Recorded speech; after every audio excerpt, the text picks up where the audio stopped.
Fa Dreams Media timakunyadilani kwambiri chifukwa munapanga chisankho chotsatira ife kuti tizikupatsirani zonse zomwe zikuchitika mdziko muno.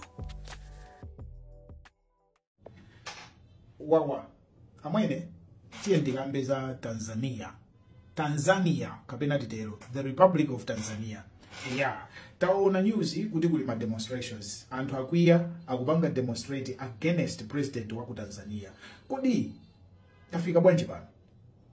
Ndikamba mwasanga popeza nkhani ndi yaitali. Koma tibwerere kaye tiyambire ku history ya Tanzania. Tanzania imatchedwa the Republic of Tanzania.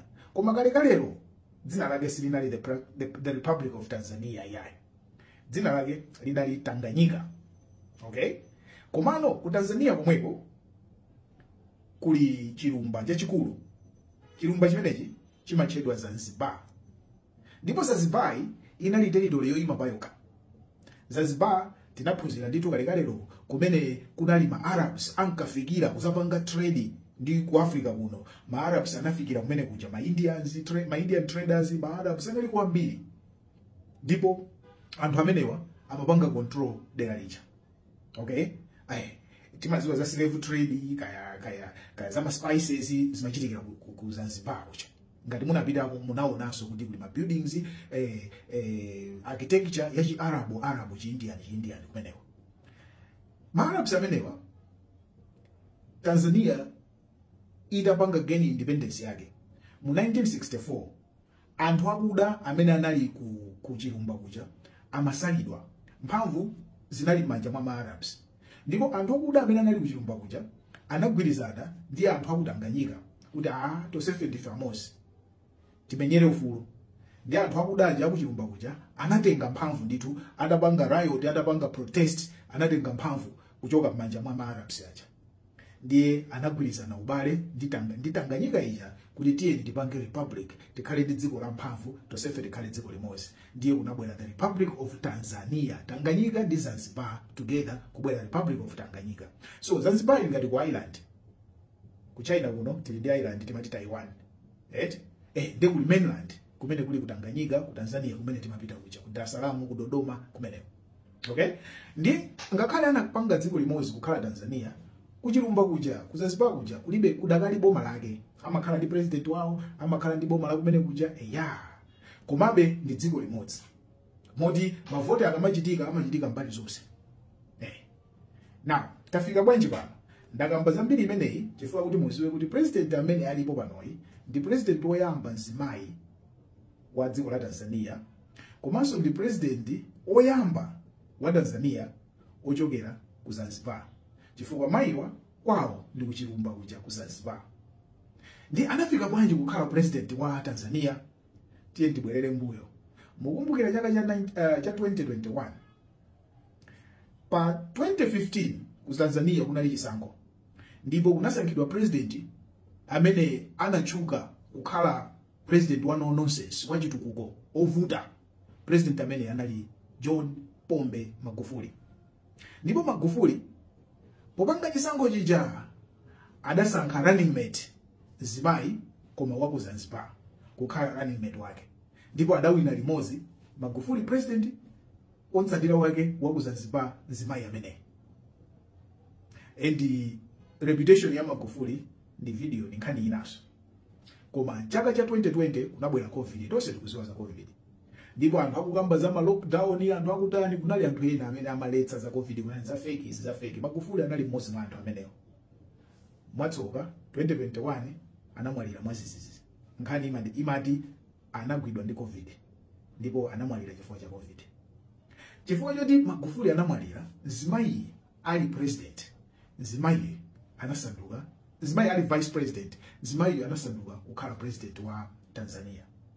By default, Tanzania inapeza president wa zimayi.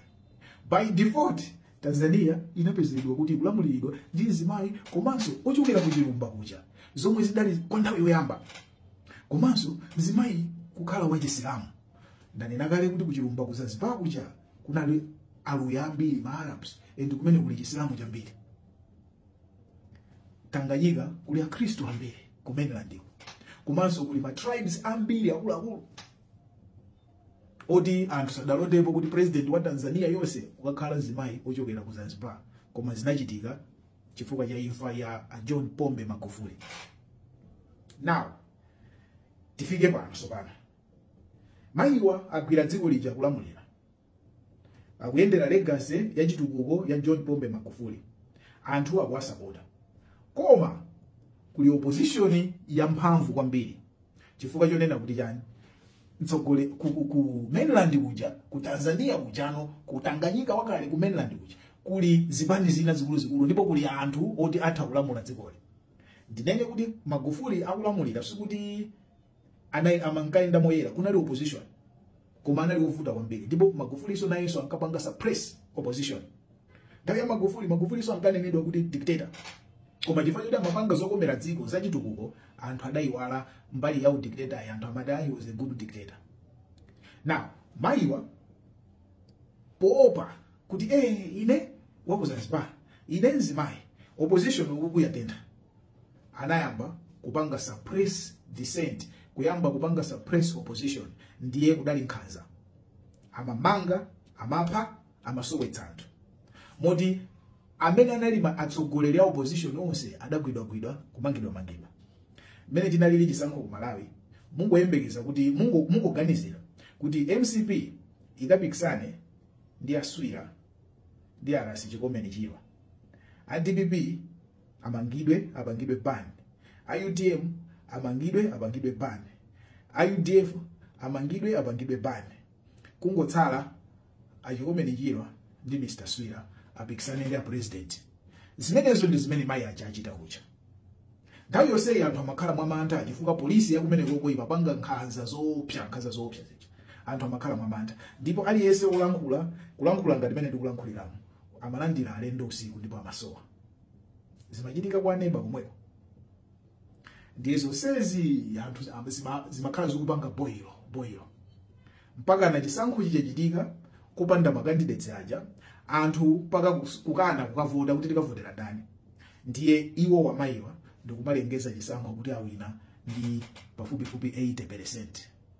Zimenezi ndi zimene zakuyitsa anthu ndikuyamba kuti no, enough is enough, tipite kunsewu. Ndingolankhula chonche kwa amene simmadziwa kuti chimachitika ndi chani, kuti tafika bwanji pano, mbiri yake ndi imeneyi. Ngati ena muli ndi mndemanga, tayika ndi comments. Nanena kale sindidziwa zonse, koma picture yayikulu ya nkhani ya ku Tanzania ndi imeneyi. Mzimayi wachita nkhanza zoopsa.